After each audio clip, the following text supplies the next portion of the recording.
Hello বন্ধুরা, আজকে বানাবো আরেকটি নতুন রেসিপি নিয়ে ইডলির হাজির জন্য হয়ে গেলাম সবার তোমাদের প্রথমে সামনে। যেটা দরকার সেটা হচ্ছে সাম্বার। চলুন তাহলে দেখা যাক সাম্বার বানাতে আমাদের কি কি লাগে।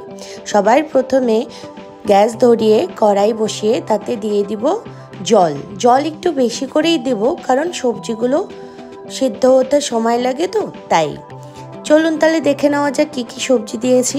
আমি দিয়েছি চাল কুমড়ো, মিষ্টি কুমড়ো, সজনে ডাঁটা আর গাজর। আপনারা চাইলে বিনস বা যে কোনো ধরনের শক্ত জাতীয় সবজি দিতে পারেন নিজেদের পছন্দ মতো।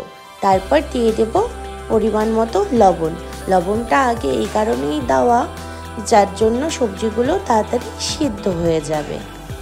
এরপর লবণ দেওয়া হয়ে গেলে সেটাকে 15 মিনিটের জন্য ঢেকে আমরা রেস্টে রেখে 15 মিনিটের মতো সিদ্ধ হতে রেখে দেব। 15 মিনিট পরে ঢাকনা তুলে আমরা দেখে নেব সবজিগুলো সিদ্ধ হয়ে গেছে কিনা। যদি কারো মনে হয় সবজিগুলো সিদ্ধ হতে আরও কিছুটা টাইম লাগবে, আপনারা 5 মিনিটের জন্য আবার ঢেকে দিতে পারেন। এরপর দিয়ে দেবো এর মধ্যে আগে থেকেই সিদ্ধ করে রাখা অরহর ডাল। আপনারা চাইলে অরহর আর মসুর ডাল একসঙ্গেও করে সিদ্ধ করে নিতে পারেন। এরপর দিয়ে দেবো পরিমাণ মতো হলুদ। যেহেতু লবণ আমাদের আগেই দেওয়া ছিল, শুধু হলুদটা এখন আমরা দিয়ে খানিকটা নাড়িয়ে চাড়িয়ে নামিয়ে নেব।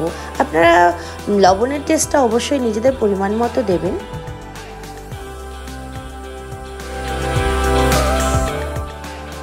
এরপর আমরা এটার জন্য দেব ফোড়নে কী কী লাগছে দেখে নেওয়া যাক। আবারও কড়াই বসিয়ে কড়াই গরম হয়ে গেলে তাতে দিয়ে দেব সাদা তেল গরম হয়ে গেলে খানিকক্ষণ নেড়ে চেড়ে তাতে দিয়ে দেব 2 থেকে 3টে শুকনো লঙ্কা। আপনারা যে যেরকম ঝাল খেতে পছন্দ করেন সেরকমই দেবেন। 2টো শুকনো লঙ্কা দেওয়া হয়ে গেলে এরপর দেব 1 টেবিল চামচের মতো কালো সর্ষে দেওয়া হয়ে গেলে এরপর দেব কারি পাতা, যেটা ছাড়া সাম্বার অসম্পূর্ণ। কারি পাতা দেওয়ার পরে এত সুন্দর একটা গন্ধ বেরোয় বলার মতো না। আপনাদের কার কারি পাতা ভালো লাগে কমেন্টে অবশ্যই জানাবেন কিন্তু। এরপর দিয়ে দেব আগে থেকে কেটে রাখা পেঁয়াজ কুচি এবং লঙ্কা কুচি। দেওয়া হয়ে গেলে এটাকে হালকা করে একটু নেড়ে চেড়ে ভেজে নিতে হবে।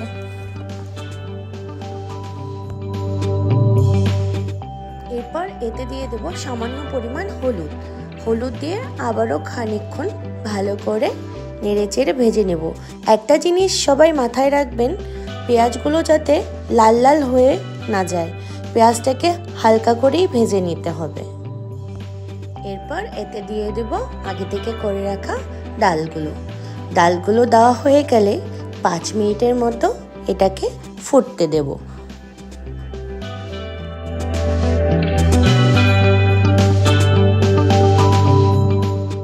এরপর এতে দিয়ে দেব আমরা আগে থেকে করে রাখা তেঁতুলের পাল।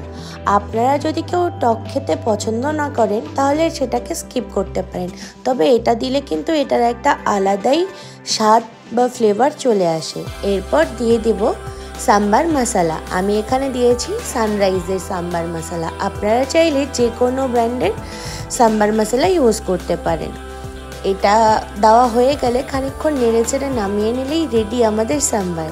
অনেকেই কিন্তু এটা ভাত দিয়ে খেতেও খুব পছন্দ করেন। এরপর বানাবো ইডলি, যেটা আমরা গতকাল রাতেই ভিজিয়ে রেখেছিলাম চাল এবং ডাল। এরপর ইডলি প্লেটগুলোতে খানিকটা তেল ব্রাশ করে নিচ্ছি, না হলে ইডলিগুলো ভালো মতো উঠবে না। ও হ্যাঁ, আরেকটা কথা বলতে ভুলে গেছি, আপনারা ইডলি ব্যাটারটা তৈরি করবেন কিভাবে। যেই চাল আপনারা ঘরে খান সেই চাল কিংবা আতপ চাল, যদি চাল 1 কৌটো নেন তবে ডাল নেবেন হাফ কৌটো। এইভাবে মেজারমেন্ট করে নেবেন।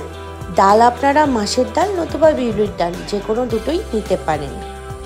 এরপর ইডলি মেকারে খানিকটা জল দিয়ে সেটা যখন ভাপ চলে আসবে ইডলিগুলো বসিয়ে 15 মিনিটের জন্য স্টিমে বসিয়ে দিলেই রেডি হয়ে যাবে আমাদের গরম গরম ইডলি।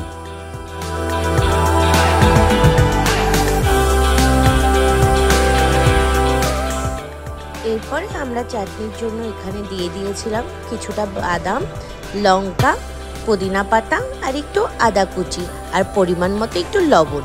হয়ে গেল চাটনি রেডি। এরপর 15 মিনিট পরে ঢাকনা খুলে স্টিম থেকে ইডলিগুলো বের করে নিলেই পরিবেশন করার জন্য একদম রেডি গরম গরম ইডলি।